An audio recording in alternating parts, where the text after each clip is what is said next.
Aku hancur saat mendengar suamiku mengakui anak dari pembantu dan mertuaku menyebutku mandul. Namun dalam 1 minggu keadaan berubah dan ini yang kulakukan. Sebelum kita mulai lebih lanjut, yuk, tekan tombol suka, serta tombol subscribe agar tidak ketinggalan kisah menarik lainnya. Dan jangan lupa absen asal kota Bapak Ibu di kolom komentar. Semoga rezeki kita semua dilancarkan, kesehatan kita diberkahi, dan keluarga kita selalu harmonis dalam lindungannya. Amin. Udara Surabaya terasa hangat menyambutku.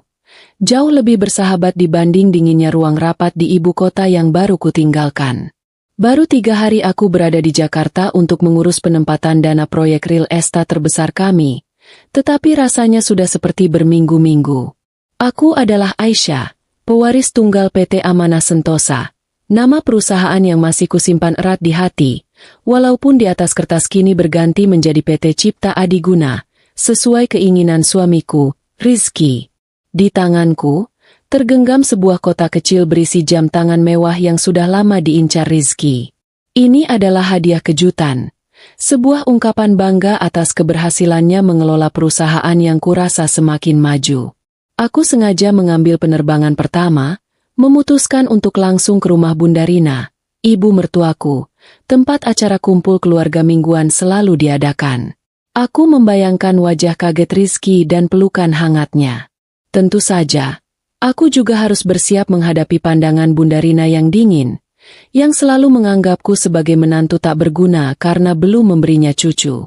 Taksi berhenti mulus di depan gerbang megah bergaya kolonial yang dikelilingi taman terawat, aset utama keluarga Rizky yang kini dikelola oleh kami. Gerbang depan sedikit terbuka, dan dari dalam terdengar samar-samar suara riuh, bukan tawa, melainkan obrolan serius yang teredam. Aku menyuruh taksi pergi, menarik koperku perlahan, dan memutuskan untuk masuk tanpa memberi salam. Aku ingin kejutan ganda, kejutan untuk Rizky, dan kejutan untuk Bunda Rina, yang mungkin sedang merencanakan sindiran terbarunya tentang mengapa kami belum juga punya anak. Aku meletakkan koper di sudut teras dan melangkah hati-hati menuju ruang tengah. Anehnya, suara-suara kumpul keluarga tidak datang dari ruang tamu utama, melainkan dari ruang kerja Rizky yang berada di sisi lorong. Pintu kayu mahoni itu sedikit terkuak, menciptakan celah kecil. Instingku mengatakan ada yang tidak beres. Obrolan macam apa yang begitu penting sampai harus memisahkan diri dari kumpul keluarga? Aku menghentikan langkah, tubuhku membeku, seolah terpatri pada ubin dingin itu. Aku mendengar suara Rizky, terdengar tegang, tetapi ada nada bahagia yang aneh di dalamnya. Aku maju 1 langkah, menempelkan telingaku perlahan ke pintu. Jantungku mulai berdebar kencang, bukan karena rindu, tetapi karena firasat buruk. Aku akan jadi seorang ayah, seru Rizky. Suaranya naik 1 oktav, penuh kebanggaan yang membuatku mengerutkan dahi. Suaranya seolah meledak dalam keheningan lorong, padahal seharusnya ia berbisik. Aku menggigit bibir. Aku menahan napas. Siapa yang hamil? Ini pasti kejutan untukku, pikirku penuh harap, mencoba membuang pikiran buruk tentang program bayi tabung yang diam-diam ia siapkan. Ya, Bu. Aku sudah tes, positif. Suara perempuan lain menyahut. Suara itu begitu ku kenali. Suara itu adalah suara Siti, pembantu rumah tanggaku yang baru bekerja 4 bulan di rumah. Seluruh udara di paru-paruku lenyap. Tubuhku terasa berat, seperti ditimpa batu besar. Siti, pembantu rumah tangga yang kubayar gajinya setiap bulan? Tony. Rizky berselingkuh dengan Siti? Otakku mencoba memproses kejanggalan ini, menolak untuk percaya. Mataku mulai berkaca-kaca. Perasaan marah bercampur jijik memenuhi tenggorokanku. Lalu, giliran suara Bunda Rina yang terdengar. Suaranya terdengar bahagia, tulus, bukan pura-pura. Kata-kata yang keluar dari mulutnya menusukku tepat di ulu hati. Jauh lebih menyakitkan daripada pengkhianatan Rizky. Bagus. Rawat anak itu. Rizky. Lagian istrimu, Aisyah, mandul. Dia tidak bisa memberi kita keturunan selama 5 tahun ini. Kata, mandul. Itu menghantamku berkali-kali, menggemalah di kepalaku. Mandul, Mandul. Di belakang pelukan hangat Rizky dan kata-kata manisnya, ternyata ia dan ibunya menganggapku sebagai wanita gagal, sebagai cacat yang harus diganti. Mereka telah merencanakan ini. Siti bukan sekadar kesalahan, melainkan alat. Tanganku yang memegang kotak jam tangan mulai bergetar hebat. Jam tangan yang kubeli dengan penuh cinta, kini terasa seperti beban yang kotor. Air mataku memang menetes, tetapi hanya sebentar. Rasa sakit yang seharusnya menghancurkanku, entah bagaimana, berubah menjadi lapisan es yang dingin dan tebal. Aku tidak mau memberi mereka drama. Tidak ada kepuasan melihatku menangis dan hancur di depan pintu. Aku menarik napas dalam-dalam, mengendalikan diriku dengan sekuat tenaga. Tubuhku yang tadi membungkuk karena sakit, kini berdiri tegak, kaku. Aku harus mendapatkan bukti. Hanya itu yang terpikir olehku. Mereka sudah bersekongkol dan berani menghinaku di belakangku. Mereka tidak pantas mendapatkan belas kasihan. Dengan gerakan yang sangat pelan, nyaris tanpa suara, aku merogoh tas tangan, mencari ponselku. Aku membuka aplikasi perekam suara, dan menekan tombol merah. Aku berjongkok, merasakan dinginnya lantai marmer di lututku, dan menyelipkan ponsel tipisku itu di celah pintu. Posisinya cukup dekat untuk menangkap setiap kata-kata mereka, setiap detail dari rencana keji yang sedang mereka susun. Punggungku bersandar di dinding, kakiku terasa mati rasa, tetapi hatiku kini terasa kosong dan dingin. Aku tidak lagi mendengar kata-kata mereka sebagai hinaan, melainkan sebagai data. Data yang harus kuolah, kupertimbangkan, dan kugunakan. Setelah memastikan perekaman berjalan, aku menarik napas terakhir. Dengan langkah yang terkalkulasi, aku mundur. Aku tidak ingin Rizky atau Bunda Rina tahu aku pernah ada di sana. Aku mengambil kopernya kembali, menyeretnya keluar gerbang. Aku tidak memesan taksi. Aku hanya berjalan tanpa tujuan, menyusuri jalanan kompleks perumahan elit yang sepi, meninggalkan rumah Bunda Rina yang dulu kurasa hangat, kini terasa seperti sarang penjahat. Di dalam tas, ponsel itu masih merekam. Merekam bukti perselingkuhan, penghinaan, dan konspirasi finansial yang mungkin akan kutinggalkan. Aku harus mendapatkan semua kebenaran, seburuk apapun itu. Aku harus tahu seberapa jauh rencana mereka, seberapa besar uangku yang sudah mereka curi. Setelah berjalan hampir 2 jam, dengan pikiran yang berputar, aku akhirnya berhenti di sebuah warung kopi sederhana di pinggir kota. Aku duduk, memesan kopi hitam, dan menatap keluar jendela. Aku bukan lagi Aisyah yang naif dan sensitif. Wanita yang selalu percaya pada cinta tulus suaminya sudah mati di depan pintu ruang kerja itu. Yang tersisa adalah Aisyah yang akan menuntut keadilan. Aku memutuskan untuk kembali ke rumah kami. Pura-pura baru tiba dari Jakarta. Aku akan bersandiwara. Aku harus mengambil kembali ponselku yang kutinggalkan di rumah Bunda Rina. Aku harus mendapatkan rekaman itu. Itu adalah senjataku yang paling berharga. 3 jam kemudian, dengan wajah yang sudah kupersiapkan agar terlihat lelah dan bahagia, aku kembali ke rumah Bunda Rina. Aku berpura-pura baru datang dan bertanya apakah Rizky ada. Ketika Bunda Rina menyambutku dengan senyum pura-pura ramah, aku mengatakan bahwa aku hanya mampir sebentar dan harus segera pergi lagi karena ada urusan kantor mendadak yang harus kuselesaikan malam ini. Ini memberiku alibi yang sempurna. Saat Bunda Rina sibuk menyapa salah satu bibi yang datang, aku menyelinap ke lorong. Aku mengambil ponselku di bawah pintu, memastikan rekaman itu masih aman. Misi berhasil. Aku pamit secepatnya, meninggalkan kebohongan manis di belakangku. Malam itu, di rumah kami, aku duduk di depan laptop. Aku menyalin rekaman itu, mengarsipkannya dengan kode rahasia yang tidak akan pernah terpikirkan oleh Rizky. Aku mendengarkan lagi, berulang kali, setiap kata yang menghina, setiap suara tawa kebahagiaan mereka di atas penderitaanku. Setiap kali mendengar kata, mandul, aku tidak lagi menangis. Itu justru menjadi bahan bakar. Bahan bakar yang mengubah amarahku menjadi dataran es yang tenang dan mematikan. Aku melihat kepantulan diriku di jendela gelap. Rizky akan segera pulang. Aku akan memainkan peranku. Aku akan menjadi istri yang sangat manis dan perhatian. Aku akan meninabobokannya, membuatnya merasa aman, dan melenakannya. Pukul 9 malam, Rizky pulang. Ia tampak gelisah, tetapi berusaha terlihat antusias. "Sayang, kamu sudah pulang," katanya sambil memelukku erat. Aku membalas pelukan itu, memaksakan senyum di wajahku. "Iya, Mas. Baru saja.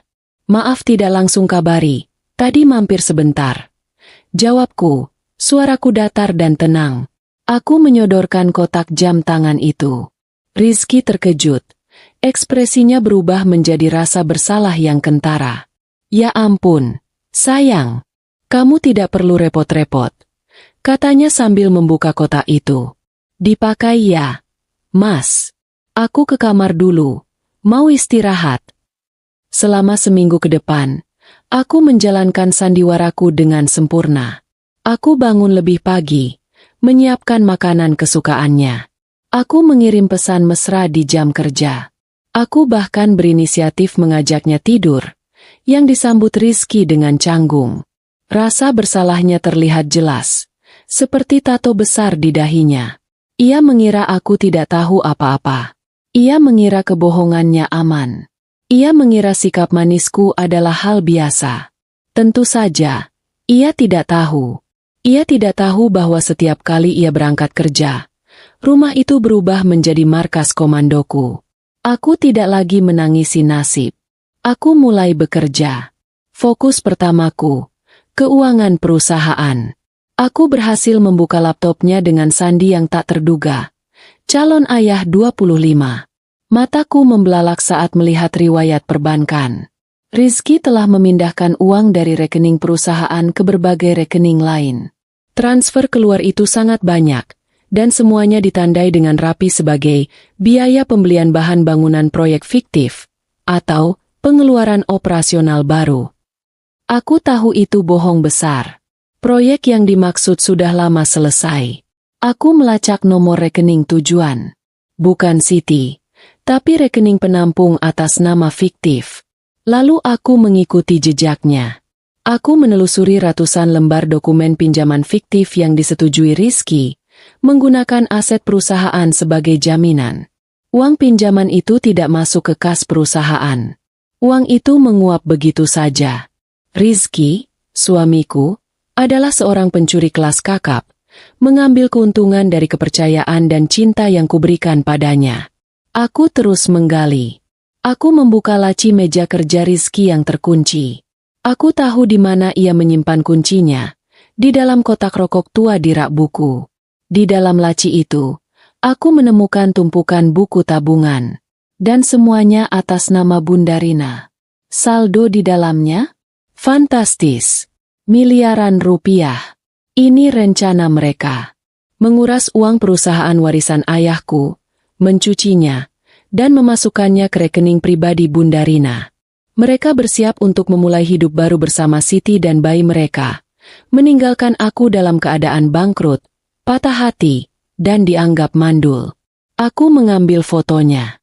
Setiap lembar dokumen, setiap bukti transfer, setiap halaman buku tabungan Bunda Rina. Bukti pidana sudah lengkap. Saat aku hendak menutup laci, mataku menangkap sesuatu di bagian paling bawah.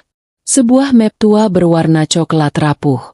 Isinya hanya selembar kertas menguning. Itu adalah perjanjian lama antara kakekku dan kakek Rizky yang tadi kulihat. Utang budi dan jaminan aset. Perjanjian itu bertuliskan bahwa semua aset keluarga Rizky, termasuk rumah megah Bunda Rina, akan kembali ke kakekku jika ada tindakan merugikan terhadap keturunannya. Aku tersenyum tipis. Ini bukan hanya soal mengambil kembali uang. Ini adalah tentang mengambil kembali seluruh kehormatan dan harga diri keluargaku. Ini adalah senjata pamungkas yang tidak akan pernah mereka duga. Besok pagi, aku akan menemui Bapak Wijaya. Perang baru saja dimulai. Aku akan membalas penghinaan mereka, Bukan dengan air mata, tetapi dengan hukum. Dengan semua uang yang mereka curi, dan dengan semua aset yang selama ini mereka kira milik mereka. Kantor Bapak Wijaya terasa seperti benteng pertahanan terakhir, kokoh dan penuh ketenangan. Pria paruh baya dengan sorot mata setajam elang itu adalah pengacara kepercayaan mendiang ayahku, dan kini dia adalah satu-satunya orang yang kupercaya penuh. Aku duduk tegak, tidak ada air mata, tidak ada isak tangis, hanya ada ketenangan yang mengkhawatirkan. Apa semua baik-baik saja, nak? Tanyanya lembut, tetapi nada suaranya penuh selidik. Ia sudah menganggapku seperti putrinya sendiri, dan ia tahu betul jika aku datang sepagi ini dengan wajah datar, pasti ada masalah besar. Aku meletakkan semua bukti di atas meja kayu mahoni yang mengilap, satu persatu, tanpa emosi yang berlebihan. Rekaman suara di ponsel, salinan bukti transfer puluhan miliar dari perusahaan ke rekening Bunda Rina, hingga tumpukan dokumen pinjaman fiktif yang ditandatangani Rizky. Aku menceritakan semuanya, dari bisikan janji Rizky kepada Siti di belakang pintu, sampai hinaan Bunda Rina yang menyebutku mandul. Bapak Wijaya mendengarkan tanpa menyela. Wajahnya yang tenang perlahan mengeras. Ia mengambil jeda sejenak, mencondongkan tubuhnya ke depan setelah selesai memeriksa semua bukti aliran dana. Ini bukan perselingkuhan biasa, Aisyah. Katanya, suaranya berat. Ini adalah kejahatan korporat yang terencana. Rizky menggunakan posisinya di PT Cipta Adiguna, perusahaanmu, untuk mencuri uangmu secara sistematis. Ibunya adalah kaki tangannya, penerima dana curian. Ini adalah penggelapan dalam jabatan dan pencucian uang. Ini pidana berat. Aku mengangguk, menyajikan kartu truf terakhirku. Aku mengeluarkan map tua berwarna coklat rapuh yang kutemukan di laci Rizky, menyerahkannya kepada Bapak Wijaya. Aku menemukan ini di laci terkunci. Aku tidak paham bahasa hukumnya, Om, tapi ada tanda tangan kakekku di sana. Bapak Wijaya mengambil dokumen yang sudah menguning itu dengan hati-hati, seperti memegang artefak kuno. Ia membaca baris demi baris, dan kali ini, dahinya berkerut dalam. Ia membaca ulang, lalu meletakkan kertas itu di meja dan menatapku dengan tatapan yang sulit kuartikan, antara terkejut dan kagum. Ya Tuhan, Aisyah, desahnya, kamu tahu ini apa? Aku menggeleng, memintanya menjelaskan. Puluhan tahun lalu, keluarga Adiguna hampir hancur. Kakek Rizky, almarhum Pak Danarta, terlilit utang judi dan salah urus bisnis real estate. Semua aset mereka, rumah Bunda Rina, ruko-ruko, bahkan saham perusahaan, semuanya akan disita. Aku mendengarkan dengan napas tertahan, membiarkan alur cerita lama itu terbuka. Kakekmu, beliau sahabat baik Pak Danarta, tetapi juga pebisnis cerdas. Beliau tidak mau memberi pinjaman cuma-cuma. Kakekmu mengambil langkah brilian. Beliau membeli semua aset keluarga Adiguna, melunasi utang mereka. Secara hukum, rumah itu, tanah itu, perusahaan itu, semuanya resmi menjadi milik kakekmu. Jadi, semua itu milik kakekku? Tanyaku, merasa ada gelombang listrik merambat di punggungku. Benar. Tapi kakekmu orang yang baik hati. Setelah semua aset atas namanya, beliau membuat perjanjian ini. Bapak Wijaya menunjuk dokumen itu. Isinya adalah pinjam pakai. Kakekmu mengizinkan keluarga Adiguna untuk tetap tinggal di rumah itu, mengelola perusahaan, menikmati hasilnya seolah-olah itu masih milik mereka. Tapi ada syaratnya. Aisyah, syarat yang mutlak. Aku menanti. Jantungku berdebar lebih cepat daripada saat aku harus melakukan presentasi investasi. Syaratnya, Bapak Wijaya menatapku tajam. Keturunan Pak Danarta, yaitu Rizky, tidak boleh dengan cara apapun melakukan tindak pidana, wan prestasi, atau perbuatan itikat buruk yang merugikan secara material maupun imaterial terhadap keturunan kakekmu. Yaitu kamu, Aisyah. Sebuah senyum kecil muncul di sudut bibirku. Inilah humor gelap yang sangat kubutuhkan. Mereka merencanakan kejatuhanku, tetapi justru melanggar syarat yang menahan seluruh kekayaan mereka. Dan apa yang Rizky lakukan? Bapak Wijaya melanjutkan. Suaranya kini terdengar seperti palu hakim yang menghantam. Dia tidak hanya berselingkuh dengan pembantumu dan menghinamu di depan ibunya. Dia menggelapkan uang perusahaanmu sendiri. Dia telah melakukan tindak pidana, merugikanmu material dan imaterial. Dia baru saja melanggar klausul itu dengan cara yang paling telanjang. Aku tahu maksudnya, tetapi aku ingin mendengarnya dengan kata-kata yang final. Artinya, Om. Artinya, kata Bapak Wijaya, meletakkan dokumen itu dengan bunyi keras di meja. Perjanjian ini batal demi hukum. Utang budi itu hangus. Semua aset yang selama ini mereka pinjam, rumah mewah Bunda Rina, beberapa ruko di pusat kota, dan 60% saham perusahaan yang dikelola Rizky, semuanya, detik ini juga, kembali ke pemilik aslinya. Semuanya menjadi milikmu, Aisyah. Rencanaku yang tadinya hanya sebatas membalas perselingkuhan, kini berubah menjadi penaklukan total. Aku tidak lagi menginginkan sekadar cerai. Aku menginginkan keadilan yang absolut dan pengembalian harga diri yang utuh. Baik, Om Wijaya, kataku. Suaraku terdengar dingin dan fokus, seolah aku sedang memberikan perintah direksi di ruang rapat. Kita eksekusi sekarang. Langkah-langkah strategis pun kurinci. Pertama, aset. Bekukan semua rekening Bunda Rina dan Rizky hari ini juga. Sita ruko-ruko dan siapkan surat perintah penyitaan untuk rumah itu. Aku tidak mau ada 1 rupiah pun aset perusahaan yang dicuri itu lolos. Kedua, pidana. Siapkan gugatan pidana untuk Rizky dan Siti atas penggelapan dan pemalsuan dokumen. Biar polisi yang bekerja. Ketiga, panggilan. Dan yang paling penting, Om, aku ingin kita kirimkan undangan resmi untuk Rizky, Bunda Rina, dan Siti. Sebuah pertemuan formal, tepat 1 minggu dari sekarang, di kantor ini. Tulis saja di agenda, pembahasan aset masa depan keluarga Adiguna. Bapak Wijaya tersenyum tipis. Sorot matanya yang tajam kini memancarkan rasa bangga. Sebuah pertemuan, bukan negosiasi. Sebuah presentasi kehancuran. Ide yang bagus sekali, Aisyah. Aku tahu seminggu ke depan akan terasa seperti selamanya. Aku harus kembali ke rumah, melanjutkan sandiwaraku sebagai istri yang manis dan naif. Sementara di belakang layar, Bapak Wijaya dan timnya bekerja tanpa lelah. Rizky dan Bunda Rina pasti sedang bergembira di atas penderitaanku, merasa rencananya mulus. Mereka akan datang ke pertemuan itu dengan angkuh, berpikir mereka akan memaksaku menerima kompensasi murah, menceraikan mereka, dan mengusirku. Mereka tidak tahu. Pertemuan itu bukan pintu keluar bagi mereka, melainkan pintu masuk ke penjara. Mereka akan melihatku bukan sebagai istri yang ditinggalkan, tetapi sebagai ratu adil yang datang untuk menagih utang budi dan utang kejahatan. Aku akan memastikan jam tangan yang kubelikan untuk Rizky akan menjadi kenang-kenangan terakhir dari kehidupan mewahnya. Aku membayangkan wajah Bunda Rina saat ia tahu rumah yang ia banggakan, yang ia gunakan untuk menghinaku, sesungguhnya adalah milik kakekku. Aku bahkan tertawa kecil dalam hati. Komedi situasional macam apa ini? Mereka menghabiskan 5 tahun untuk merencanakan kejatuhanku. Tetapi hanya butuh 1 dokumen usang untuk mengubur mereka hidup-hidup.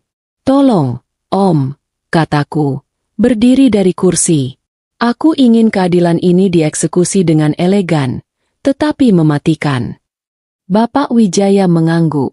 Jangan khawatir, Aisyah. Tidak ada satupun harta curian mereka yang akan tersisa untuk membiayai pengacara mereka. Aku meninggalkan kantor Bapak Wijaya dengan perasaan lega.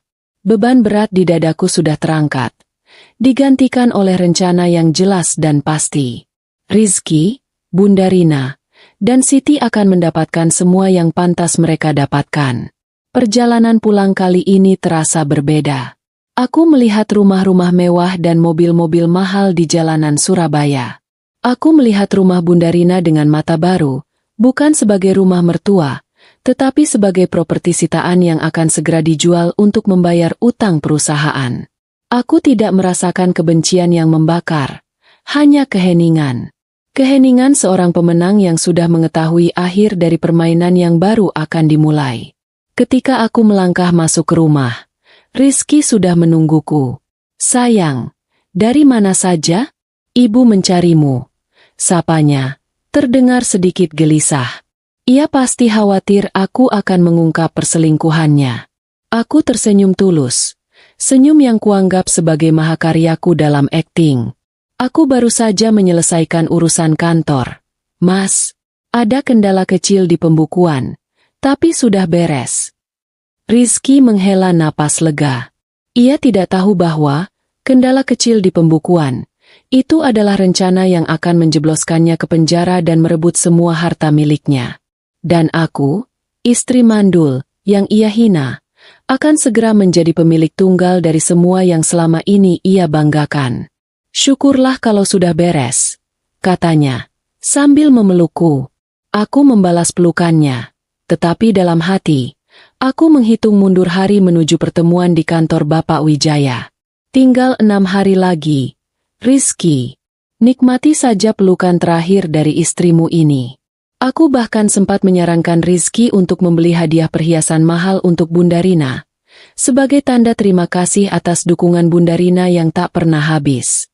Rizky, dengan mata berbinar karena rasa bersalahnya mereda, menyetujui. Aku hanya tertawa kecil dalam hati, membiarkan dia membuang sisa-sisa uang haramnya. Itu adalah jeda humor kecil yang kubuat untuk diriku sendiri. Tentu saja, aku tahu persis perhiasan itu tidak akan lama berada di tangan Bunda Rina. Aku membiarkan Rizky bercerita panjang lebar tentang rencana barunya untuk proyek real estate yang katanya akan membawa keuntungan fantastis. Aku hanya mengangguk, tersenyum, dan sesekali memuji kecerdasannya. Aku tahu semua rencana itu hanyalah omong kosong belaka, karena dalam 1 minggu, Rizky tidak akan lagi menjadi CEO, dan ia hanya akan berhadapan dengan pasal-pasal pidana. Malam itu, aku tidur nyenyak. Untuk pertama kalinya dalam 5 tahun, aku merasa tenang. Bukan karena aku akan menjadi seorang ibu, tetapi karena aku akan menjadi seorang wanita yang mendapatkan kembali keadilannya, seberat apapun harganya. Aku sudah siap. Panggung telah disiapkan. Semua aktor sudah di posisi. Dan aku, sang sutradara dan pemeran utama, akan segera menarik tirai. Tepat 1 minggu setelah pertemuan rahasiaku dengan Bapak Wijaya, hari itu pun tiba. Aku mengenakan blazer hitam yang pas di badan, jilbab abu-abu tua yang rapi, dan sepatu hak yang kugunakan untuk memimpin rapat direksi. Aku tidak datang sebagai istri yang dikhianati, tetapi sebagai pewaris sah yang siap mengambil kembali tahtanya. Ruang konferensi utama di kantor Bapak Wijaya terletak di lantai tertinggi Gedung Pencakar Langit Surabaya, menyuguhkan pemandangan kota yang membentang luas. Aku duduk di ujung meja kayu panjang, di kursi utama, diapit oleh Bapak Wijaya dan 2 asisten hukumnya yang memegang tumpukan berkas tebal. Aku merasa seperti ratu yang menunggu hukuman mati para pengkhianatnya. Pintu terbuka. Rizky masuk lebih dulu. Wajahnya terlihat gelisah, tetapi ia berusaha bersikap angkuh. Di belakangnya, Bunda Rina melangkah masuk dengan dagu terangkat, mengenakan perhiasan mencolok, dan menatapku dengan pandangan meremehkan. Dan terakhir, Siti, pembantu rumah tanggaku yang perutnya sudah membesar. Siti sengaja menonjolkan kehamilannya, seolah memamerkan piala kemenangan. Mereka bertiga duduk di seberang meja, menciptakan suasana tegang yang pekat. Bunda Rina yang pertama memecah keheningan. Suaranya dibuat-buat sabar. "Aisyah, syukurlah kamu akhirnya mau bicara. Kami harap kamu bisa bersikap dewasa. Rizky sudah memutuskan. Siti sedang mengandung cucu kami. Kita selesaikan ini baik-baik. Jangan menuntut yang aneh-aneh. Kamu tahu posisimu." Aku tidak membiarkan Bunda Rina menyelesaikan kalimatnya. Aku memotongnya dengan suara pelan, dingin, dan penuh otoritas. "Dengarkan baik-baik." Wajah Bunda Rina langsung terdiam, Kaget dengan nada bicaraku yang berubah total. Aku menatap lurus ke matanya, lalu beralih ke Rizky yang mulai berkeringat dingin, dan terakhir ke Siti yang senyum angkuhnya perlahan memudar. Kalian datang ke sini atas undangan dariku, kataku. Jadi, diam dan dengarkan. Aku memberi isyarat kepada Bapak Wijaya. Bapak Wijaya berdeham, matanya memandang tajam ke arah Bunda Rina. Selamat siang. Seperti yang tertulis di agenda, kita di sini untuk membahas aset. Tapi sepertinya ada salah paham. Kita di sini bukan untuk menegosiasikan perceraian, apalagi kompensasi. Lalu, apa? Sentak Rizky, berusaha terdengar berani, meskipun suaranya bergetar. Aisyah, jangan main-main. Kamu mau apa sebenarnya? Bapak Wijaya mengabaikannya. Ia menekan sebuah tombol pada perangkat audio di tengah meja. Sunyi sesaat, lalu suara Rizky memenuhi ruangan. Suara itu begitu akrab, begitu jelas. Pembantuku hamil. Aku bakal jadi seorang ayah. Siti membelalak ngeri. Tangannya otomatis memeluk perutnya yang besar. Lalu, suara Bunda Rina yang gembira, yang menghancurkanku pada hari itu, menggaung di ruangan itu. Bagus. Rawat anak itu. Rizky. Lagian istrimu. Aisyah. Mandul. Dia tidak bisa memberi kita keturunan. Hentikan. Jerit Bunda Rina, histeris. Ia mencoba menggapai perangkat audio. Wajahnya berubah dari sombong menjadi pucat pasi. Kamu merekam kami? Beraninya kamu. Bapak Wijaya mematikan rekaman itu. Itu adalah bukti adanya niat buruk, persekongkolan, dan penghinaan terhadap Nona Aisyah. Tapi itu baru permulaan. Asisten Bapak Wijaya maju dan meletakkan 3 tumpukan dokumen tebal di depan mereka. Di depan Tuan Rizky, Bapak Wijaya memulai, suaranya datar. Adalah salinan bukti transfer total 150 miliar rupiah dari rekening PT Cipta Adiguna ke 5 rekening berbeda. Kelima rekening itu sudah kami lacak, dan semuanya bermuara ke satu nama. Bunda Rina. Rizky menatap dokumen di depannya dengan pandangan kosong. Ia tersambar petir. Ini namanya penggelapan dalam jabatan, lanjut Bapak Wijaya. Di depan Nona Siti, adalah dokumen pengajuan pinjaman fiktif sebesar 20 miliar rupiah. Di sini, Anda ikut menandatangani sebagai saksi, memvalidasi tujuan pinjaman palsu.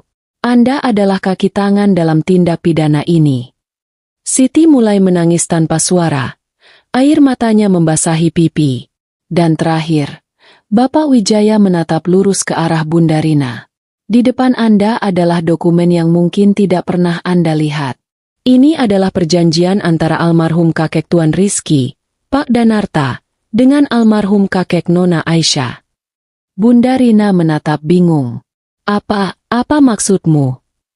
Maksud saya, kata Bapak Wijaya. Suaranya tenang namun menusuk.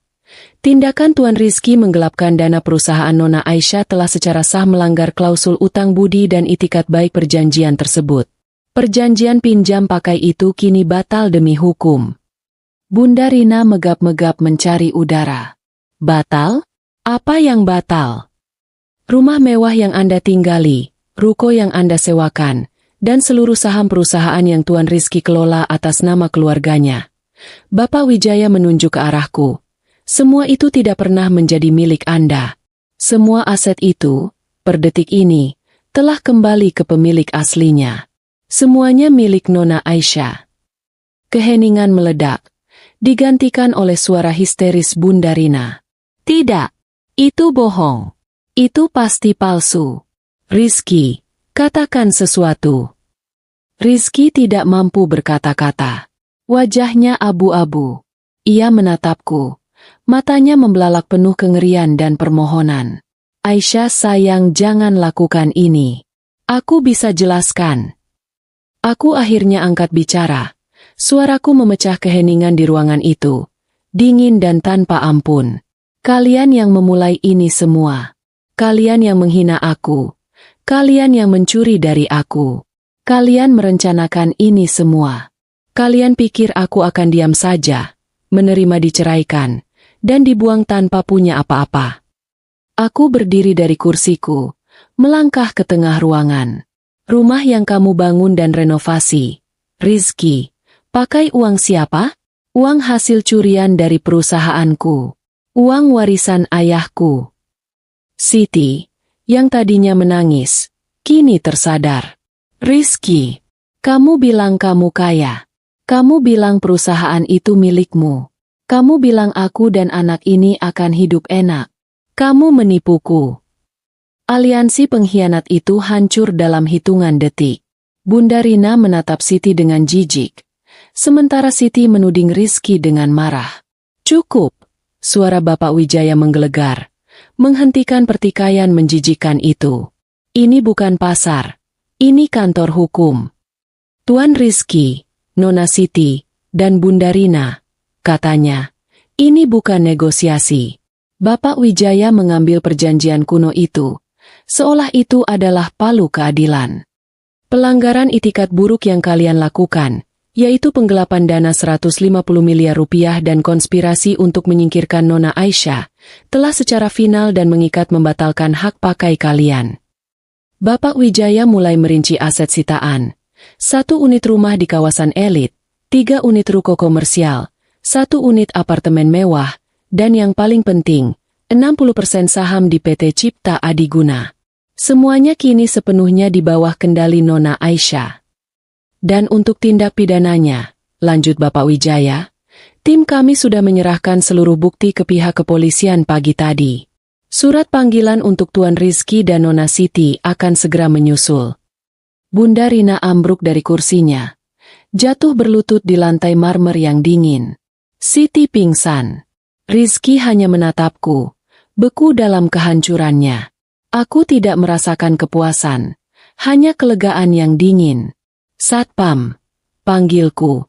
Suaraku kembali tenang. 2 petugas keamanan berbadan tegap segera masuk. Tolong antar tamu-tamuku ini keluar dari gedung. Gedungmu? Desis Bunda Rina.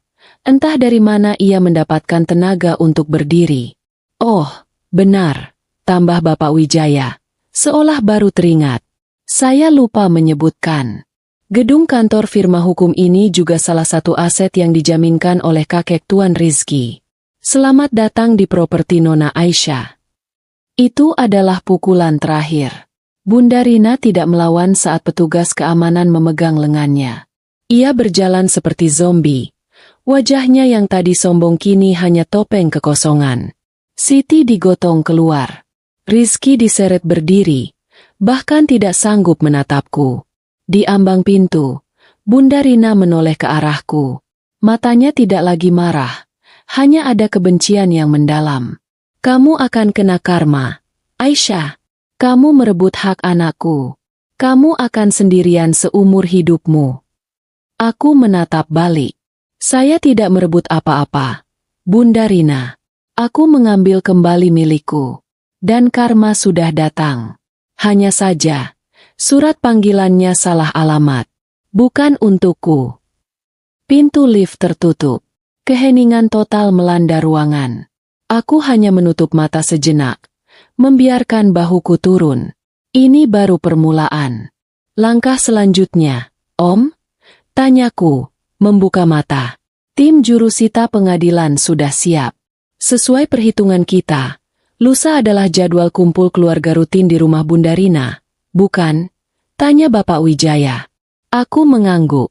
Benar. Bapak Wijaya tersenyum tipis.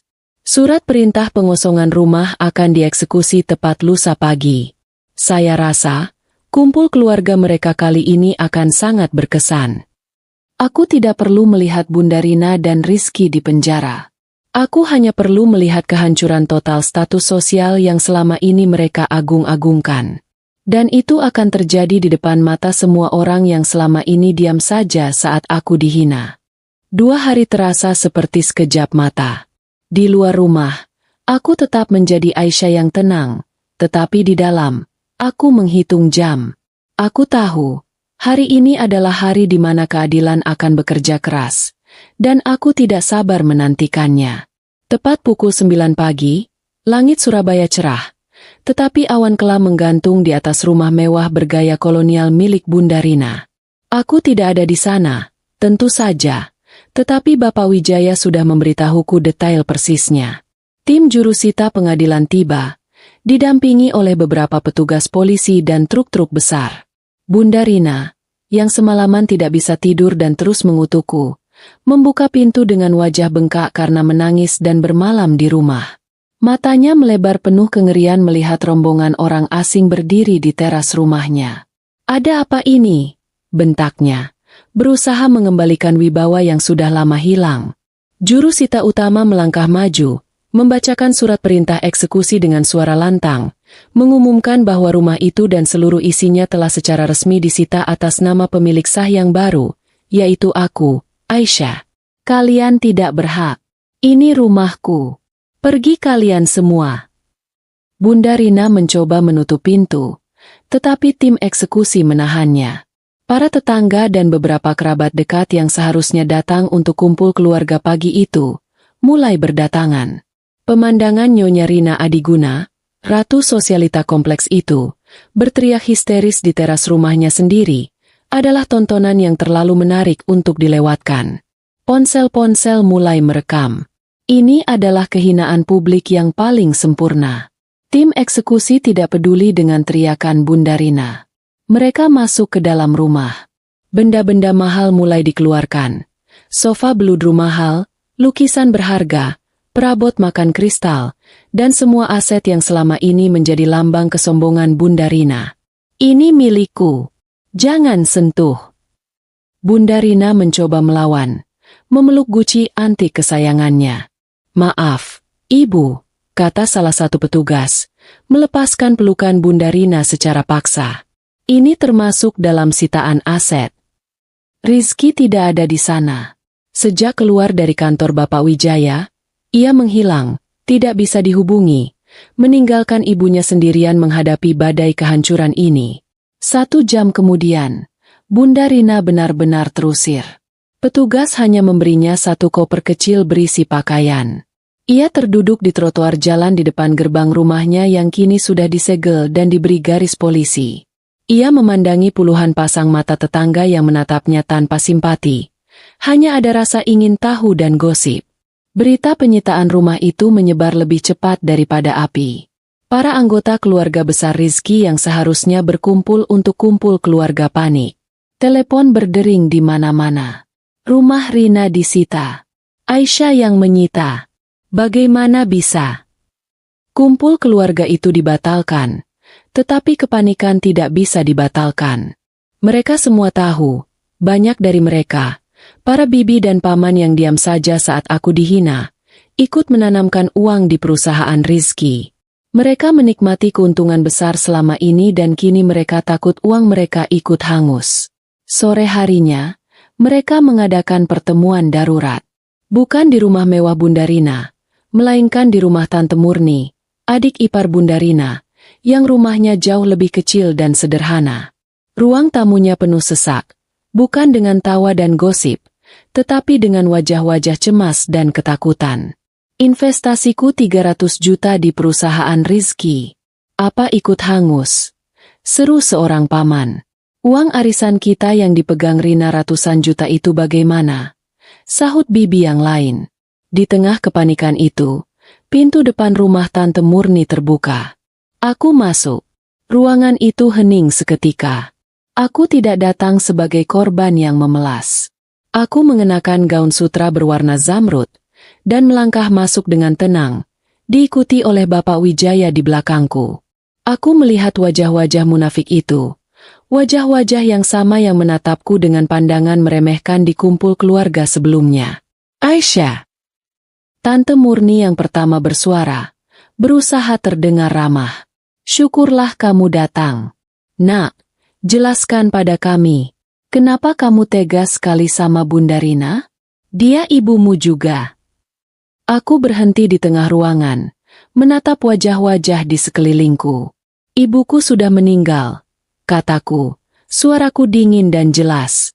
"Bunda Rina adalah wanita yang menyebutku mandul di depan kalian semua. sementara ia bersekongkol dengan anaknya untuk mencuri warisanku. Ruangan itu terdiam. Kalian semua ada di sana. Lanjutku. Kalian semua diam. Kalian semua ikut menikmati tetesan uang haram itu. Jadi, jangan panggil aku, Nak. Seorang paman mencoba membela diri. Kami tidak tahu apa-apa soal itu. Kami hanya berbisnis dengan Rizky. Sekarang uang kami bagaimana? Perusahaan itu disita. Uang kami ikut hilang. Aku tertawa kecil. Tawa yang kering. Kalian berinvestasi di perusahaan yang mana? PT Cipta Adiguna? Perusahaan yang modal awalnya adalah jaminan dari kakekku? Perusahaan yang keuntungannya dikuras habis oleh Rizky dan Bunda Rina? Bapak Wijaya melangkah maju. Bagi yang merasa memiliki piutang, silakan ajukan gugatan ke Tuan Rizky dan Bunda Rina secara pribadi. Perusahaan itu kini milik Nona Aisyah. Dan setelah diaudit, perusahaan itu kosong, utangnya jauh lebih besar dari asetnya. Uang kalian sudah lenyap. Jeritan tertahan terdengar di seluruh ruangan. Mereka semua bangkrut. Aku datang ke sini, kataku, bukan untuk ikut kumpul keluarga. Aku hanya ingin menyampaikan pesan. Aku menatap Tante Murni dan paman-pamanku satu persatu. Beberapa dari kalian menyewa ruko di pusat kota untuk usaha kalian, kan? Ruko yang kalian bayar sewanya dengan harga murah ke Bunda Rina. Wajah mereka memucat. Ruko itu? Kataku, membiarkan kalimatku menggantung. Milikku. Surat perjanjian sewa yang baru akan dikirimkan minggu depan. Harganya sesuai harga pasar. Bayar. Atau keluar. Itu adalah paku terakhir. Tepat saat itu, pintu depan digedor-gedor dari luar. Suara Bunda Rina terdengar parau dan memohon. Murni, buka pintunya. Aku tahu kalian di dalam. Ini kumpul keluarga kita. Biarkan aku masuk. Semua orang di dalam ruangan membeku. Tante Murni menatapku. Lalu ke pintu. Ia tahu, jika ia membukakan pintu untuk kakaknya, ia akan melawan aku, dan ia tidak mau terusir dari rukonya. Maaf, bisik Tante Murni, menyuruh semua orang diam. Sepertinya tidak ada siapa-siapa. Di luar, Bunda Rina terus menggedor. Suaranya berubah menjadi ratapan. Ia akhirnya menyerah, terduduk di depan pintu rumah adiknya sendiri, menangis sendirian dalam kehinaan. Ratu Sosialita itu, kini diusir dari rumahnya sendiri dan ditolak oleh keluarganya sendiri. Aku menatap pemandangan itu dari jendela. Tidak ada kasihan, hanya ada keadilan. Tiba-tiba, ponselku bergetar. Nama Rizky muncul di layar. Ini panggilan pertama Rizky sejak insiden di kantor pengacara. Aku mengaktifkan speaker. Keheningan di ruangan itu semakin mencekam. Terdengar suara Rizky, putus asa dan penuh ketakutan. Aisyah, Aisyah, tolong aku. Aku di kantor polisi. Siti ditangkap lebih dulu pagi tadi. Dia panik. Dia memberi kesaksian memberatkanku. Dia bilang aku satu-satunya dalang di balik semuanya. Para kerabatnya menahan napas. Lin, Aisyah, aku mohon, tolong aku. Aku tidak mau dipenjara. Aku akan lakukan apa saja. Aku akan ceraikan Siti sekarang juga. Aku akan sujud di kakimu. Tolong bebaskan aku. Aku mendengarkan permohonan itu. Aku menatap kerabatnya yang pucat. Lalu ke pintu tempat Bunda Rina menangis. Karma sedang bekerja sangat keras hari ini. Aku menutup telepon itu tanpa mengucapkan sepatah kata pun. Suara permohonan Rizky yang putus asa terputus begitu saja.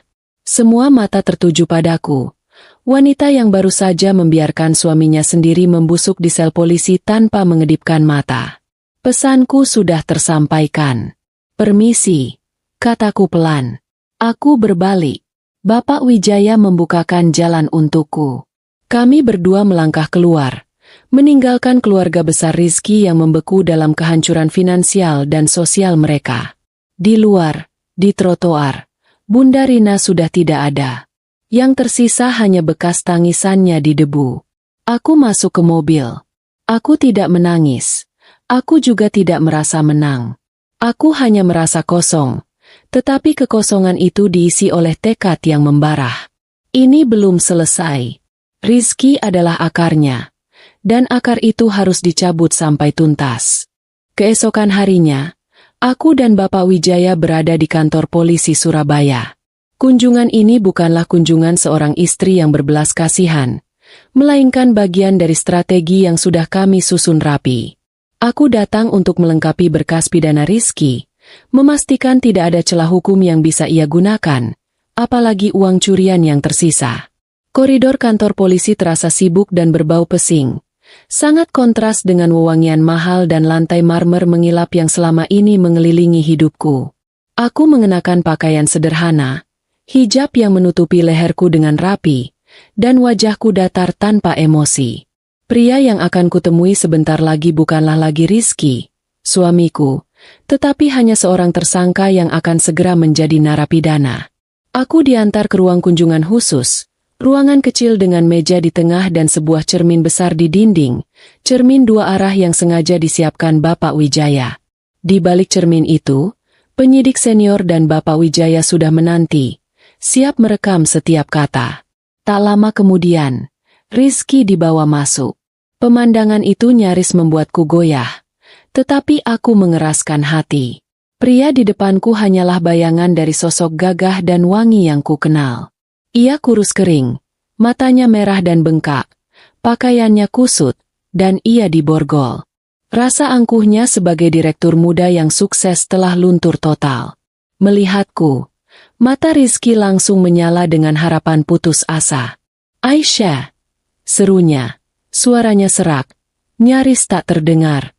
Ia berjalan cepat ke arahku dan langsung berlutut di lantai yang kotor, mencoba memegang tanganku. "Sayang, maafkan aku. Aku mohon," isaknya. Air mata dan keringat bercampur di wajahnya. "Aku bodoh. Aku dibutakan oleh ibuku." Rizky histeris, menyalahkan semua orang kecuali dirinya sendiri. "Demi Tuhan, Aisyah, Bunda Rina yang meracuniku setiap hari. Bunda Rina yang bilang kamu tidak sempurna. Yang bilang keluarga kita butuh ahli waris. Dia yang merencanakan transfer uang itu." Ia menyalahkan Bunda Rina, wanita yang ia turuti semua ambisinya, dan kini sudah kehilangan segalanya. Siti itu jebakan. Aisyah, dia menjebakku. Dia sengaja membuat dirinya hamil agar bisa mengikatku. Aku tidak cinta padanya. Aku hanya cinta padamu. Aku hanya berdiri diam, menatapnya dari atas. "Berdiri, Rizky," kataku dingin. Suaraku memotong kepanikan dan isak tangisnya. Rizky terkejut. Ia perlahan berdiri. "Aisyah, kamu datang untuk menolongku, kan? Aku tahu kamu masih cinta padaku. Aku tahu kamu tidak sekejam ini. Aku datang untuk satu hal," kataku, membiarkan keheningan menggantung. "Uangnya. Uang perusahaanku." Wajah Rizky berubah. Ia melihat secercah harapan. "Negosiasi. Tim Bapak Wijaya sudah membekukan rekening ibumu. Tapi isinya hanya 103 miliar rupiah. Sisanya, 47 miliar rupiah. Di mana?" tanyaku. Mataku menatap lurus ke matanya. Rizky melihat kesempatan emas. Ada, Aisyah," katanya cepat-cepat. Suaranya dipenuhi janji palsu. Aku menyimpannya. Aku tidak bilang pada Bunda Rina atau Siti. Itu rencanaku untuk kabur bersama Siti nanti. Tapi aku bisa berikan padamu semuanya." "Di mana?" tuntutku. Aku harus mendapatkan lokasi uang itu secara sukarela dan terekam, tanpa perlu penggeledahan panjang. "Di Safe Deposit Box," jawab Rizky. Bicara cepat seolah takut aku akan berubah pikiran. "Di bank swasta utama, cabang pusat, atas nama Siti. Tapi aku yang pegang kedua kuncinya. Aku sembunyikan di apartemen Siti, di belakang lukisan. Aku akan berikan padamu semua kuncinya dan surat kuasanya." Kenapa atas nama Siti? Agar tidak terlacak padaku atau Bunda Rina. Rencananya uang itu akan dipakai untuk kami memulai hidup baru di luar negeri setelah anak itu lahir. Tapi aku tidak mau lagi. Aisyah, aku mau kamu. Aku akan ceraikan Siti hari ini juga. Aku tanda tangani suratnya sekarang. Rizky menatapku dengan mata memohon. Ambil uangnya. Aisyah, ambil semuanya. Tapi tolong cabut tuntutannya. Katakan pada polisi ini semua salah paham. Aku mohon. Aku tidak mau dipenjara. Aku menatap pria yang kucintai selama 5 tahun. Pria yang kini mengemis di hadapanku, mengakui rencana jahatnya untuk kabur dengan pembantunya menggunakan uang curian dariku. Aku sudah mendapatkan semua yang kuinginkan. Pengakuan lisan tentang penggelapan, rencana pelarian ke luar negeri, dan lokasi sisa uang. Terima kasih atas pengakuanmu, Rizky, kataku, dan aku pun mundur selangkah. Rizky membeku. Apa maksudmu? Aku tidak datang untuk bernegosiasi. Aku datang untuk melengkapi berkas. Aku berbalik dan berjalan menuju pintu. Aisyah, jangan pergi. Aisyah, tunggu. Apa maksudmu? Rizky berteriak panik, mencoba mengejar, tetapi borgolnya menahannya. Saat pintu yang kulewati tertutup, pintu di sebelahnya terbuka. 2 orang penyidik senior masuk ke dalam ruangan. Di belakang mereka, Bapak Wijaya melangkah masuk dengan tenang. Wajah Rizky pucat pasi. Ia melihat ke cermin besar di dinding ruangan itu, dan ia baru sadar. Itu adalah cermin 2 arah. Pengakuan yang sangat lengkap, Tuan Rizky, kata penyidik itu, menyalakan perekam suara di tangannya. Anda baru saja mengakui secara sukarela adanya persekongkolan, pencucian uang, rencana pelarian ke luar negeri, dan lokasi sisa uang hasil kejahatan. Bapak Wijaya menatap Rizky. Terima kasih atas kerjasamanya. Dengan pengakuan Anda ini, kami tidak perlu lagi menunggu kesaksian Nona Siti di pengadilan. Anda baru saja menyegel nasib Anda sendiri dan nasib ibumu. Rizky ambruk ke lantai. Ia meraung, bukan raungan penyesalan, melainkan raungan binatang yang terjebak. Ia ditipu. Aku tidak datang untuk menyelamatkannya. Aku datang untuk menguburnya. Aku dan Bapak Wijaya meninggalkan kantor polisi. Kami tidak perlu lagi berurusan dengan Bunda Rina atau Siti, karena Rizky sudah menyerahkan mereka dan dirinya sendiri di atas piring emas. Rizky, dengan keserakahannya untuk mendapatkan kembali 47 miliar rupiah, telah memastikan ia akan membusuk di sel. Setelah terusir dari rumah, Bunda Rina mengalami kehinaan yang tidak pernah ia bayangkan seumur hidupnya. Ponselnya mati kehabisan baterai, dompetnya hanya berisi sisa uang tunai receh, dan kartu-kartu debitnya hanyalah plastik tak berguna karena semua rekeningnya telah dibekukan Bapak Wijaya. Wanita yang selama ini diagung-agungkan di lingkaran sosialitas Surabaya itu kini terlunta-lunta. Semua teman arisannya mendadak tidak bisa dihubungi, dan berita penyitaan rumahnya sudah menjadi gosip terpanas. Tak ada yang mau berurusan dengan orang miskin. Dengan sisa-sisa harga dirinya, Bunda Rina mencoba melawan. Ia menjual satu-satunya perhiasan yang tersisa untuk menyewa pengacara kelas 2. Ia menuntut balik aku secara perdata, menuduhku memalsukan dokumen perjanjian kuno itu, dan bersikeras bahwa ia tidak tahu apa-apa soal penggelapan uang.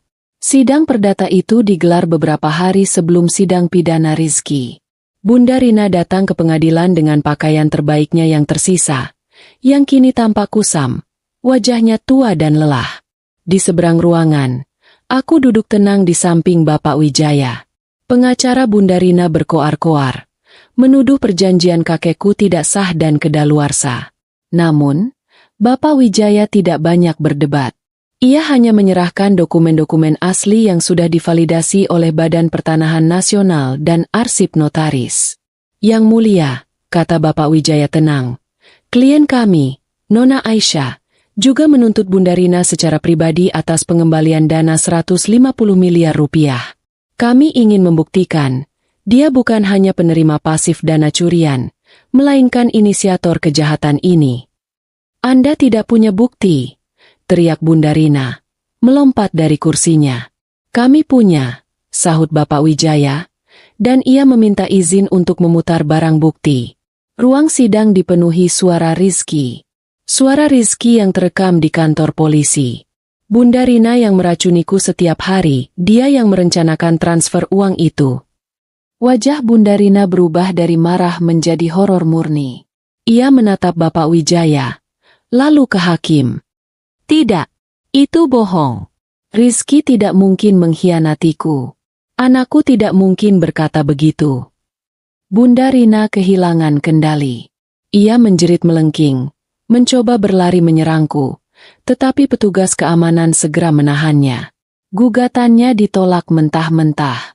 Pengadilan justru mengabulkan tuntutan Aisyah, dan Bunda Rina diwajibkan mengembalikan 150 miliar rupiah, sebuah vonis yang mustahil bisa ia bayar seumur hidupnya. Saat diseret keluar, Bunda Rina ambruk di lobi pengadilan, tenaganya habis. Saat itulah, matanya yang basah tertuju pada layar televisi di sudut lobi. Sebuah program berita siang sedang menayangkan laporan utama. Wajah Rizky dan Siti yang sedang hamil besar terpampang besar di layar. Judul berita di bawahnya tertulis, Kasus Penggelapan PT Cipta Adiguna, Direktur Utama dan kaki tangan resmi ditahan. Dunia Bunda Rina menjadi hitam. Pengkhianatan putranya, kehancuran nama baiknya, dan kehilangan hartanya, semuanya menimpanya dalam satu waktu. Bunda Rina pingsan sendirian di tengah keramaian. Ia dirawat seadanya di rumah sakit umum. Tak ada keluarga yang menjenguk. Mereka semua terlalu sibuk menyelamatkan diri. Seminggu kemudian, ia keluar sendirian dan menghilang dalam kemelut kemiskinan Surabaya. Beberapa bulan kemudian, kabar sunyi sampai kepada Bapak Wijaya. Bunda Rina meninggal dunia karena komplikasi penyakit liver dan gizi buruk. Dikarenakan tidak ada satupun anggota keluarga yang bersedia mengurus jenazah, ia dimakamkan secara massal. Karma telah menuntaskan tugasnya. Sementara Karma bekerja, aku dan tim hukum fokus merapikan puing-puing perusahaan dan membangun kasus pidana Rizky dan Siti. Hari persidangan akhirnya tiba. Ruang sidang penuh sesak wartawan. Aku datang sebagai pemilik PT Cipta Adiguna yang sah, yang dicuri secara sistematis. Aku tenang, tatapanku lurus ke arah meja hakim. Lalu, para terdakwa masuk. Pemandangan itu begitu kontras. Rizky masuk lebih dulu, di borgol. Pria yang dulu gagah dan sombong itu kini hanya bayangan. Ia kurus kering, wajahnya kuyu, matanya kosong menatap lantai. Di belakangnya, Siti masuk. Perutnya kini sangat besar. Kehamilannya sudah di bulan ke-9.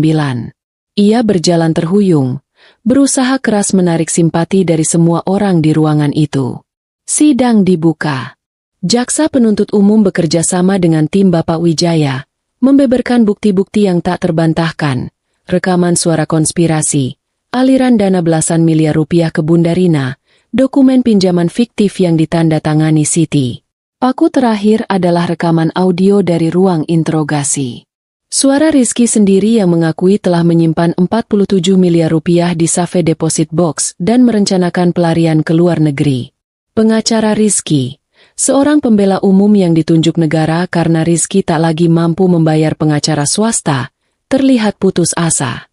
Ia mencoba membangun pembelaan bahwa kliennya berada di bawah tekanan ibunya. Tuan Rizky juga dikendalikan saat ia merencanakan pelarian ke luar negeri dengan selingkuhannya menggunakan sisa uang curian yang ia sembunyikan dari ibunya sendiri.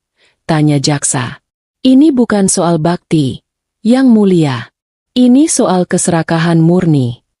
Pengacara Siti memainkan kartu kehamilannya. Yang Mulia, klien saya seorang wanita muda yang dibutakan oleh cinta. Ia dalam posisi rentan. Kami memohon keringanan hukuman agar anak ini tidak perlu lahir di dalam penjara. Siti langsung menangis lebih keras, memeluk perutnya seolah itu adalah perisai. Setelah skorsing singkat, hakim kembali ke ruangan. Suasana tegang. Aku menatap lurus, menunggu. Hakim mulai membacakan putusannya. Ia menyoroti betapa kejahatan ini direncanakan dengan rapi dan terbukti secara sah. Terdakwa 1, Rizky Adiguna, telah terbukti bersalah melakukan tindak pidana penggelapan dalam jabatan, pemalsuan dokumen, dan pencucian uang secara bersama-sama. Pengadilan menjatuhkan hukuman pidana penjara selama 10 tahun. Palu diketuk. Rizky tidak bereaksi. Ia seperti patung, dan perlahan, matanya memutar ke atas. Ia ambruk pingsan di meja terdakwa. Siti menjerit tertahan. Ia menatap Rizky yang pingsan, lalu ke hakim. Terdakwa 2, Siti, lanjut hakim. Anda terbukti bersalah telah membantu melakukan tindak pidana pemalsuan dokumen dan persekongkolan kejahatan. Mengenai kehamilan Anda, anak bukanlah tameng untuk berlindung dari hukum. Keadilan harus tetap ditegakkan. Pengadilan menjatuhkan hukuman pidana penjara selama 5 tahun. Palu diketuk untuk kedua kalinya. Tidak. Jeritan Siti memekakan telinga. Anak saya. Bagaimana dengan anak saya? Siti mencengkeram dadanya. Napasnya tersengal-sengal. Lalu ia terkulai di kursinya. Pingsan menyusul Rizky. Ruang sidang ricuh. Petugas medis berhamburan masuk. Wartawan berebut mengambil gambar 2 terdakwa yang tergeletak pingsan. Di tengah kekacauan itu, aku berdiri. Aku menatap 2 sosok tak berdaya itu. Tidak ada rasa kasihan. Tidak ada rasa benci. Hanya ada kelegaan. Babak ini telah berakhir.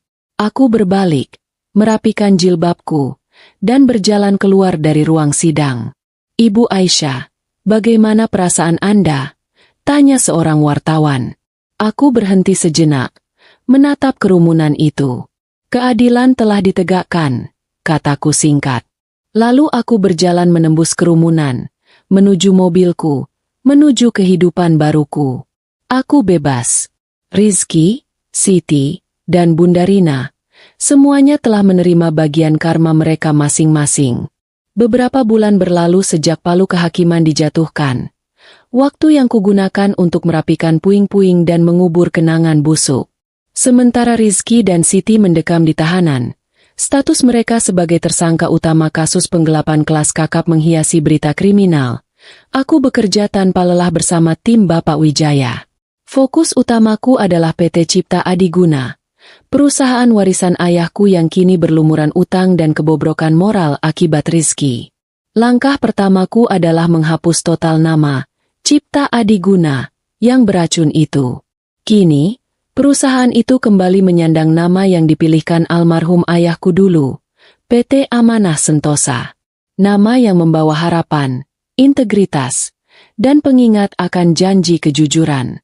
Di bawah kepemimpinanku yang tegas, cerdas, dan yang paling penting, jujur, perusahaan itu bangkit perlahan dari tumpukan utang yang ditinggalkan Rizky.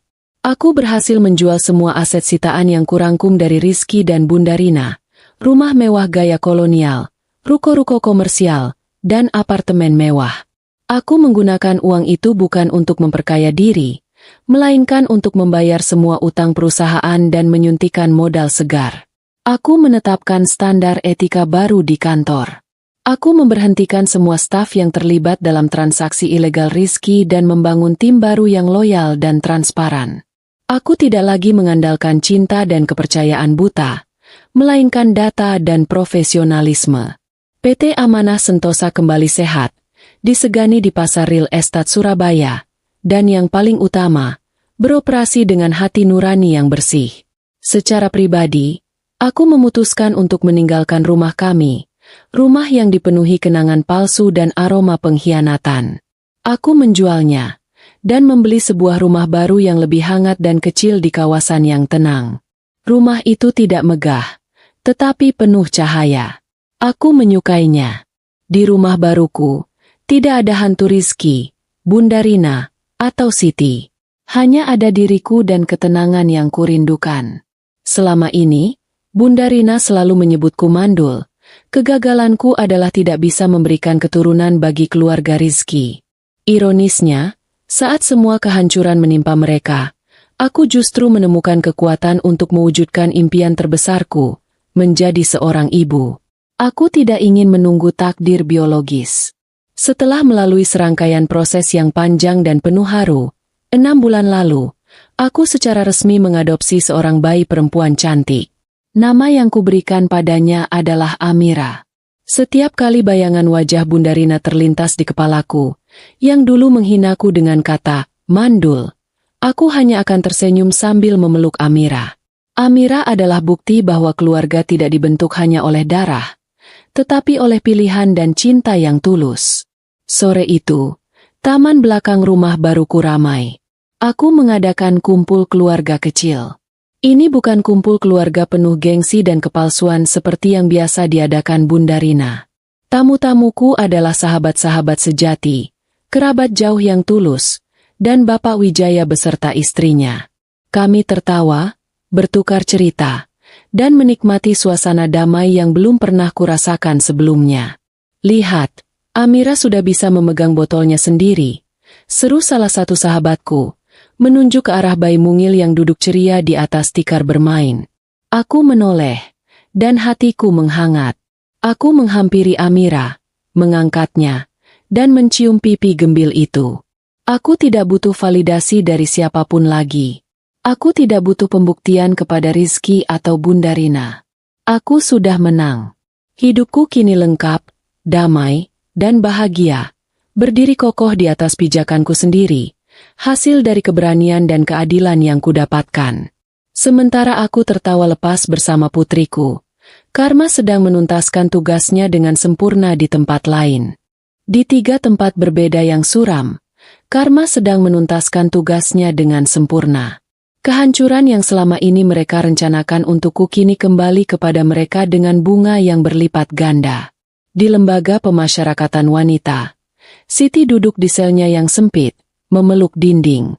Jam kunjungan baru saja berakhir. Anaknya, seorang bayi laki-laki yang kini berusia hampir 1 tahun, tidak bersamanya. Setelah lahir di rumah sakit penjara, bayi itu terpaksa diserahkan kepada keluarga jauh Siti di kampung, keluarga miskin yang malu dan jarang sekali bisa menjenguknya. Siti memeluk foto anaknya yang mulai kusam. Anak yang ia gunakan sebagai tameng dan piala kemenangan, kini tumbuh besar tanpa dirinya. Ia akan kehilangan 5 tahun masa emas putranya. 5 tahun yang ia tukar dengan iming-iming kehidupan mewah yang dijanjikan Rizky. Ia menangis dalam diam, menyesali keserakahannya. Ia bukan lagi wanita angkuh yang pamer perut di ruang konferensi. Ia hanyalah narapidana yang merindukan anaknya. Sementara itu, Rizky mendekam di lapas Cipinang yang padat dan panas. Wajahnya menua 10 tahun, tubuhnya kurus kering, dan matanya kosong. Ia baru saja selesai membersihkan toilet, tugasnya hari itu. Pria yang dulunya angkuh, yang memerintah ratusan karyawan, kini diperintah oleh sipir penjara untuk membersihkan kotoran. Ia sudah mencoba menghubungi pengacara keluarganya, tetapi pengacara itu menolaknya. "Maaf, Pak Rizky, semua rekening Anda dibekukan. Kami tidak bisa bekerja tanpa bayaran." Ia terisolasi. Tidak ada uang, tidak ada teman, tidak ada keluarga yang mau mengangkat teleponnya. Ia mendengar kabar bahwa Siti melahirkan. Ia tidak peduli. Ia mendengar keluarganya hancur. Ia tidak peduli. Ia hanya ingin bebas. Rasa angkuhnya sebagai direktur muda yang sukses telah luntur total. Seorang sipir melemparkan sepucuk surat ke arahnya. "Rizky, surat untukmu. Bukan kunjungan, hanya surat." Rizky membukanya dengan tangan gemetar. Ini surat resmi dari Dinas Sosial Kota. Matanya membaca kata-kata yang kaku dan birokratis itu. Diberitahukan bahwa seorang wanita atas nama Hana binti Danarta, Bunda Rina, telah meninggal dunia 1 minggu yang lalu di RSUD karena komplikasi penyakit liver dan gizi buruk. Rizky berhenti membaca. Ibunya, wanita yang ia turuti semua ambisinya, wanita yang ia bela mati-matian, kini meninggal sendirian, sebagai gelandangan yang sakit. Ia memaksakan matanya membaca kalimat berikutnya. Dikarenakan tidak ada satupun anggota keluarga yang dapat dihubungi atau bersedia mengurus jenazah, Maka sesuai prosedur jenazah telah dimakamkan secara massal oleh dinas sosial di pemakaman umum. Surat itu terlepas dari genggamannya. Ibunya dikubur tanpa nama, di liang lahat bersama orang-orang asing yang tak dikenal. Semua pengorbanannya, semua kejahatannya, sia-sia. Ia kini benar-benar sendirian di dunia. Rizky tidak berteriak. Ia tidak menangis. Ia hanya duduk di ranjang penjaranya, menatap dinding yang berlumut, beku dalam penyesalan yang terlambat. Kembali ke taman rumahku. Senja indah menyambut, mewarnai langit dengan warna jingga dan ungu yang tenang. Amira, putriku, terkikik geli dalam pelukanku. Aku mengangkatnya tinggi-tinggi. Aku menghirup udara segar dan merasakan kebebasan yang hakiki. Aku menatap ke langit. Aku tidak butuh drama atau tangisan. Aku sudah mendapatkan keadilan. Perusahaan kembali bersih. Hartaku kembali utuh. Dan aku menemukan kebahagiaan yang tulus sebagai seorang ibu. Aku bebas. Karma telah tuntas sepenuhnya. Dan aku, Aisyah, telah melangkah maju ke kehidupan baru yang penuh dengan amanah sentosa. 1 tahun berlalu sejak kepalaku dipenuhi oleh berkas hukum dan strategi pembalasan. Kebisingan drama pengadilan sudah lama mereda, digantikan oleh suara paling indah yang pernah kudengar, celotehan Amira. Aku duduk di teras rumah baruku, menyeruput teh hangat, dan membiarkan ketenangan yang selama ini kuimpikan memelukku. Hidupku kini diukur bukan dari aset yang kumiliki, tetapi dari integritas yang kupertahankan. Aku menyadari, uang 150 miliar rupiah yang Rizky dan Bunda Rina curi itu hanyalah angka kosong yang dibalut kebohongan. Kekayaan sejati adalah kemampuan untuk tidur nyenyak di malam hari tanpa dikuasai rasa bersalah atau takut. PT Amanah Sentosa kini berkembang pesat, tumbuh di atas fondasi kejujuran dan kerja keras. Kami mendapatkan proyek-proyek baru bukan dari manipulasi atau pinjaman fiktif, tetapi dari kepercayaan murni pasar. Aku sering menertawakan diriku sendiri. Rizky mengira ia cerdas dengan skema penggelapannya, tetapi ia tidak pernah mengerti bahwa integritas adalah investasi yang jauh lebih menguntungkan daripada semua kecurangan yang ia ciptakan. Aku memandang Amira yang sedang bermain dengan bonekanya di atas karpet. Ia adalah warisan nyataku. Warisan yang tidak tercemar oleh utang budi atau dosa masa lalu. Ketika Bunda Rina dulu mencapku mandul dan tidak berguna, ia tidak tahu bahwa aku justru sedang menyiapkan tempat terbaik di dunia untuk anak yang akan kupilih dengan cinta. Terkadang, Bapak Wijaya mengunjungiku, bukan untuk membahas kasus, tetapi untuk menjenguk Amira. Kami akan duduk di taman belakang, dan ia akan memberiku kabar terbaru tanpa kuminta. Siti kini sudah dipindahkan ke lapas lain, menjalani sisa hukumannya, hidup dalam penyesalan karena kehilangan masa-masa pertumbuhan anaknya. Sementara Rizky, ia masih mendekam di sel, semakin terisolasi setelah mengetahui kematian dan penguburan Bunda Rina yang tak terurus.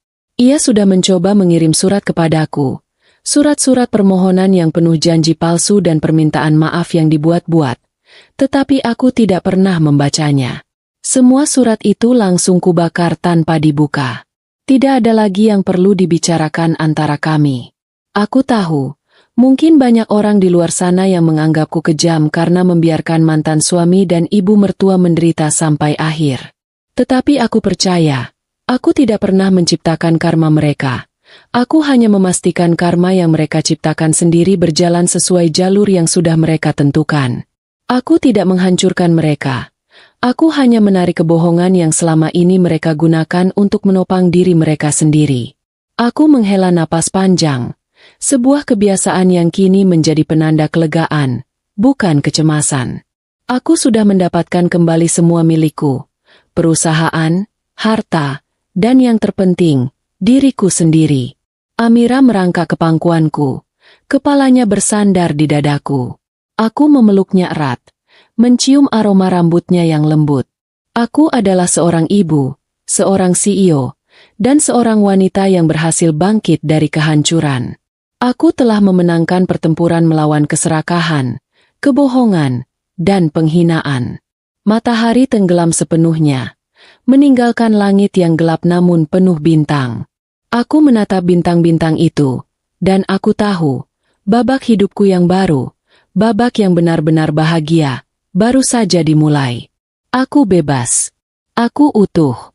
Dan aku tidak sendirian. Waktu terus berjalan, membawa kami jauh dari bayang-bayang kantor polisi dan ruang sidang yang suram. Kini, 2 tahun telah berlalu sejak Rizky memulai hukuman 10 tahunnya, dan hidupku terasa ringan, stabil, dan penuh tawa. Amira, putriku, kini sudah mahir berjalan dan mulai cerewet. Pagi-pagi ia akan berlari ke kamarku, membangunkan aku dengan ciuman yang lengket dan manis. Aku tidak lagi terbangun dengan rasa takut atau rencana balas dendam, melainkan dengan kegembiraan murni seorang ibu. PT Amanah Sentosa, di bawah kendaliku, kini tidak hanya pulih, tetapi tumbuh melampaui masa kejayaan lamanya. Kami membangun reputasi sebagai perusahaan yang etis dan terpercaya, sesuatu yang tidak akan pernah bisa dibeli dengan semua uang curian Rizky. Aku belajar bahwa kejujuran adalah mata uang yang paling berharga dalam bisnis. Sisa-sisa kisahku dengan keluarga Adiguna perlahan menghilang dari berita, tetapi jejaknya masih ada. Rumah mewah bergaya kolonial milik Bunda Rina sudah lama terjual. Aku bahkan sempat mendengar selentingan lucu, bahwa pemilik barunya adalah seorang guru besar yang menjalani hidup sederhana, jauh dari gaya hidup glamor Bunda Rina. Rumah yang dulu menjadi simbol kesombongan, kini menjadi simbol ketenangan. Kontras itu selalu memberiku jeda humor yang kuapresiasi. Kadang, dalam acara formal bisnis, aku bertemu dengan beberapa mantan rekan arisan Bunda Rina. Mereka yang dulu menatapku dengan remeh, kini datang kepadaku dengan senyum yang dipaksakan dan sanjungan yang berlebihan. Mereka menawarkan kerjasama, memuji Amira, dan mencoba mendekatiku karena pengaruh bisnis dan kekayaan yang kumiliki. Aku selalu menyambut mereka dengan senyum tipis, tetapi tatapanku datar. Aku tidak butuh teman-teman baru. Lingkaranku kini kecil, diisi oleh orang-orang yang tulus dan bapawi